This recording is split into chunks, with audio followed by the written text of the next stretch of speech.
Hey guys, today I'm going to teach you some tips and tricks and techniques to help you achieve a sub 20 time on the 3x3.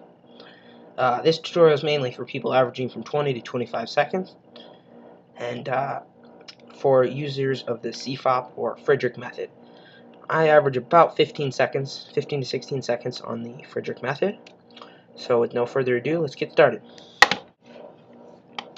Okay, hey guys, so the first tip I have for you, and this works especially well if you're having a bad day and you're not having good averages, it's just do really slow solves. And this is just take the cube, turn it slow, do your algorithm slow, and look really far ahead as much as you can.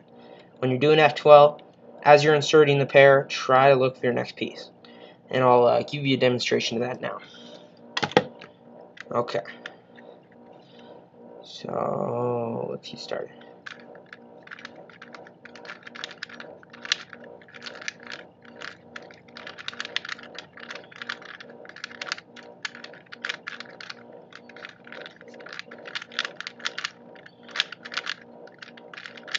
Try not to stop turning at any time. You only go as fast as you can without stopping.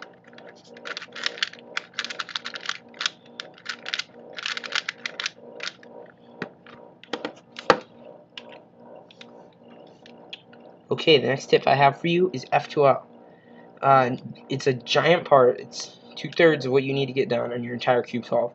So you really need to cut down your time on that.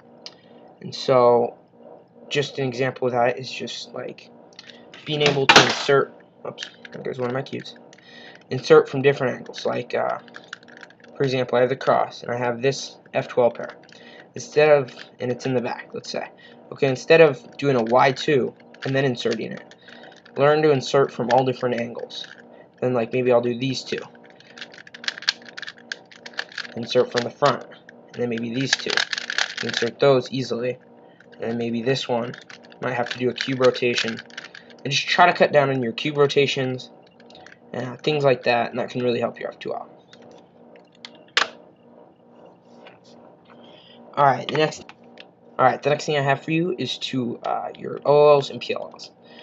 This isn't a big part. You can have like 4 look last layer and still get sub 20 times, but I would recommend full PLL, even if you don't know full OLL. But be able to like recognize the different cases, like be able to distinguish the 4 different G perms, and like if you're doing full OLL, be able to tell the 4 different cases, or I don't know how many cases there are for the L and things like that, and try to get them around under 3 seconds. That can help.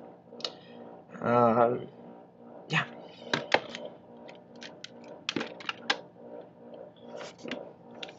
Alright, the next tip I have for you is to just kind of a mindset to getting a good cube solve from time. You want to your brain obviously knows the best solve, right? It knows the different OLLs, it knows the PLLs, it knows how to insert your F2L pairs. And so don't focus too much. Like, you don't want to over focus. Like, okay, I need to put in this F2L pair, so I need to put this over this up.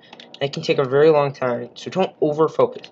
But you also don't want to just be absently moving pieces around randomly. You want to focus enough that you're getting, you're not rotating the cube a lot, and you're putting in your F2Ls efficiently, but let your brain work enough that you're not just like,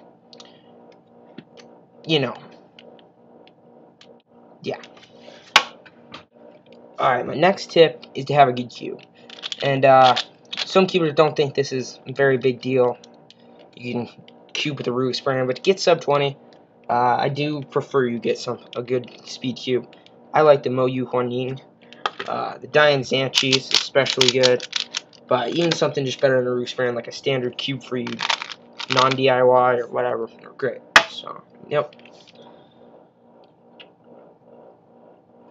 Alright, the next tip I have for you is inspection. You have 15 seconds to inspect the cube before you have to start solving. Use that time. They give it to you for a reason. So, like, in this thing, I've seen people have cases like this. They have a really easy cross, and they see this, and they use like 2 seconds of their spacing time. And okay, I just need to set this up and put it in, right? But if they would have just looked for 2 more seconds, they would have seen this that they can put in right afterwards. So they can already know what their first F12 pair is, and that is a giant help. when solving. That first F2L pair is a big set. I have a terrible gap between them. So really use your inspection time to look far ahead, okay? Even if you're only using 10 seconds of your inspection time, that's perfect. Alright guys, and the last tip I have for you is just to practice. All these tips and tricks and stuff, you don't just like know them and memorize them and say, okay, now I got it. You have to take them out and practice and practice and practice. And with that, good luck on your road to sub 20, and thanks for watching.